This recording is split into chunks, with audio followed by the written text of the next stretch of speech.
Hello and welcome to Plot B11. So today is the 3rd of December 2022 and I acquired this allotment earlier this year, sometime around June. So it had been completely overgrown when I took it over, and I think I'd applied for it actually during COVID, so during the COVID restrictions in the UK, and it took I think a year or so to actually get the allotment. There's quite a waiting list at the time, but somebody dropped out after taking this one. I took it over and it was full of weeds and so quite a bit of a mess, and I did take it over quite late. So didn't really get very much done last year. I mean, I've got a full-time job and obviously a life outside of my allotment, so I didn't really get very much done. This year, or this coming year I should say, the intention is to try and get things a little bit more sorted, get a little bit more planted. So what I thought I'd do to start with is to just give you a bit of a tour around the allotment, show you what is currently here, and just give you a bit of an overview of the plans. As you saw from the intro, I was bringing some soil up from home, and that's just basically leftover soil from growing tomato plants earlier this year. That's just going to go straight onto the compost.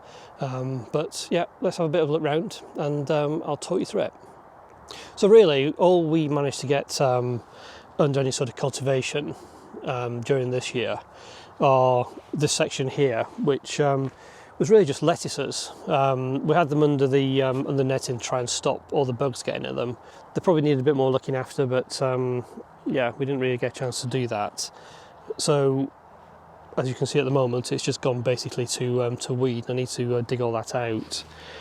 This section here was mainly carrot. So I had a few carrots, very knobbly carrots. So I made a complete mistake with the carrots. I just put the carrots into the ground. I didn't really dig the ground over enough, at least that's what I've sort of read about subsequently. So the carrots didn't really get much more than that sort of tall, and they're all quite knobbly and little fingers everywhere because they're struggling to push through. So next year for the carrots, we're going to be digging a bit harder into the ground to make it a little bit softer for them.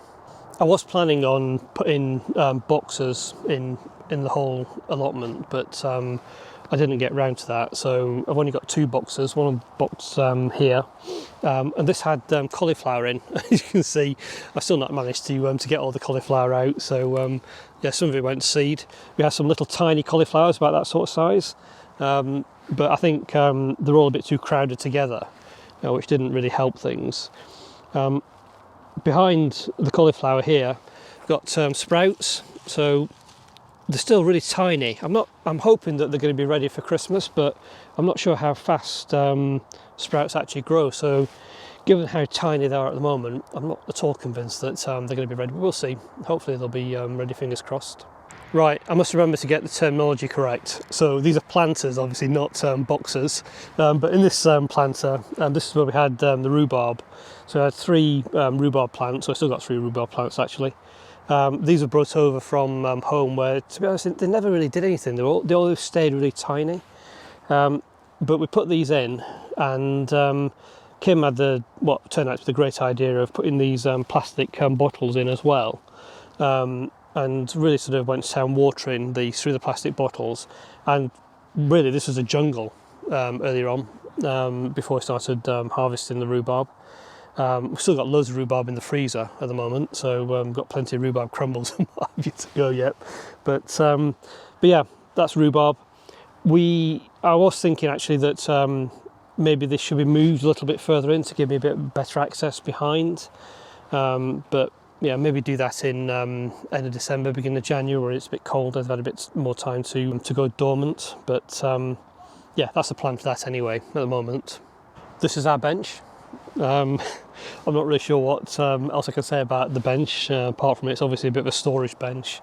There's been quite a lot of theft up here on the allotment, so there's nothing really of any value gets left here overnight. But there's a few bits and pieces like gloves and that sort of thing in there, just to in case I forget stuff. As you can see, we've also got a green man sat at the back here. That came from Wales actually, I think, so we were away on a short break, so We're in a little, I think it's actually near Tinton Abbey, little shop just by Tinton Abbey, where they got a whole lot of different green men, so we chose a couple, and one obviously is here in the allotment.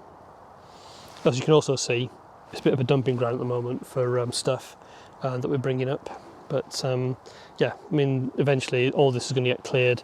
We've got a plan for the whole area, for the whole greenhouse, for the not greenhouse, for the whole allotment this year, or this coming year. But I'll probably talk about that in another video. Right then, final section of the allotment. This is the moment. So greenhouse. You need permission to erect greenhouses and polytunnels, sheds, that sort of thing. So I got permission to put this greenhouse here. As you can see, it's just full of condensation at the moment. It's not really been opened up for, well, probably a couple of months now, actually. I managed to let everything die that was in there by just sheer incompetence of not getting it watered. I think it's got chilli plants in there, actually, or did have chilli plants in there. I'm not entirely convinced putting a greenhouse there was the right thing to do. I might have been better off with a shed, because I think having the sort of small, sort of like cloche style, I think they're called cloche style greenhouses, just over the top of some raised beds might be a better approach rather than having a full greenhouse there. But not entirely sure about that yet. I'll have to decide on that as we go through next year.